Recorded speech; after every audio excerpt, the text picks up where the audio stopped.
ये आकाशवाणी गोरखपुर है। अब आप विकास राय से क्षेत्रीय समाचार सुनिए। कोविड मरीजों की संख्या फिर से बढ़ रही है। श्रोताओं से अपील है कि कोई भी कोताही न बरतें, सुरक्षा के सभी उपायों का पालन करें और 45 वर्ष से अधिक आयु के सभी लोग निसंकोच टीका लगवाएं। सुरक्षित रहें और 3 आसान उपायों का पालन करें। मास्क पहनें, 2 गज दूरी है जरूरी, सुरक्षित दूरी बनाए रखें, हाथ और मुंह साफ रखें। और अब समाचार। मुख्यमंत्री योगी आदित्यनाथ ने कहा है कि प्रदेश में कोविड-19 संक्रमण के प्रसार पर रोक लगाने के लिए प्रभावी कदम उठाए जाएं। उन्होंने लखनऊ, कानपुर नगर, प्रयागराज, वाराणसी और गोरखपुर में अतिरिक्त सतर्कता बरतने के निर्देश देते हुए कहा कि जिन जनपदों में कोविड-19 के 100 से अधिक मामले हैं, वहां विशेष सावधानी बरती जाए। मुख्यमंत्री आज लखनऊ में एक उच्च स्तरीय बैठक में राज्य में कोविड-19 की स्थिति की समीक्षा कर रहे थे। उन्होंने कहा कि कोविड-19 का नया स्ट्रेन काफ़ी तेज़ी से फैलता है, इसलिए पूरी सजगता बरतना आवश्यक है। मुख्यमंत्री ने कहा कि यह सुनिश्चित किया जाए कि सार्वजनिक कार्यक्रमों में 100 से अधिक लोग एकत्र न हों। श्री योगी ने गर्मी के मौसम में आग लगने के कारण होने वाली दुर्घटनाओं को देखते हुए विशेष सावधानी बरतने के भी निर्देश दिए। उन्होंने कहा कि सभी जनपदों में अग्निशमन केंद्रों को पूरी तरह सक्रिय रखा जाए।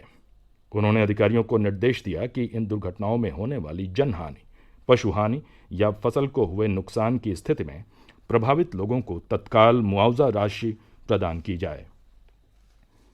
मुख्यमंत्री योगी आदित्यनाथ ने आज लखनऊ के डॉक्टर श्यामा प्रसाद मुखर्जी अस्पताल में कोविड-19 के टीके की पहली डोज लगवाई।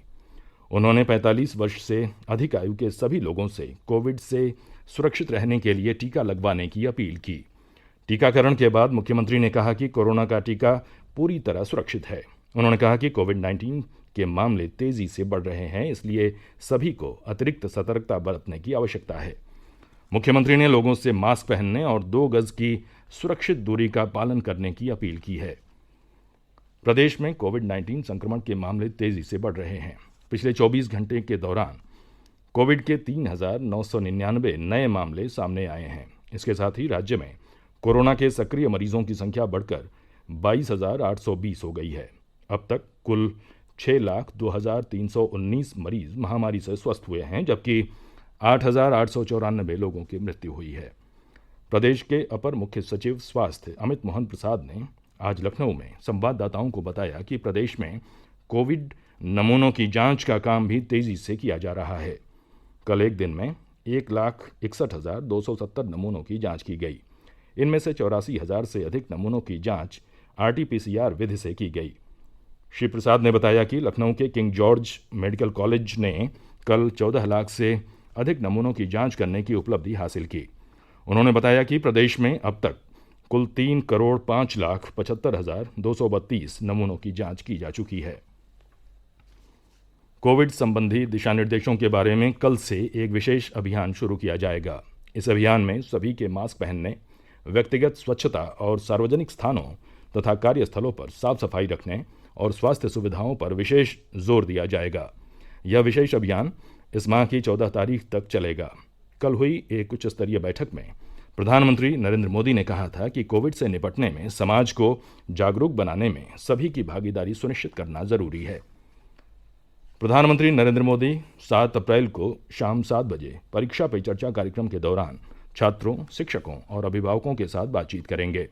इस वर्ष कोविड महामारी के कारण बातचीत को वर्चुअल माध्यम से आयोजित किया जाएगा। आज एक ट्वीट में प्रधानमंत्री ने कहा कि यह चर्चा एक नए प्रारूप में होगी, जिसमें कई दिलचस्प विषयों पर सवाल होंगे। आज बाबू जगजीवन राम की जयंती है। बाबू जगजीवन राम उन महान नेताओं में से एक हैं जिन्होंने गरीबों और समाज के अंतिम व्यक्ति के कल्याण के लिए अपना जीवन समर्पित किया था। बाबू जगजीवन राम का जन्म 5 अप्रैल 1908 को बिहार में आरा जिले के चंदवा गांव में हुआ था। मुख्यमंत्री योगी आदित्यनाथ ने बाबू जगजीवन राम की जयंती पर उन्हें श्रद्धांजलि दी है। श्री योगी ने एक ट्वीट में कहा कि स्वतंत्रता सेनानी बाबू जगजीवन राम समाज में समता और बंधुत्व की स्थापना के लिए आजीवन समर्पित रहे।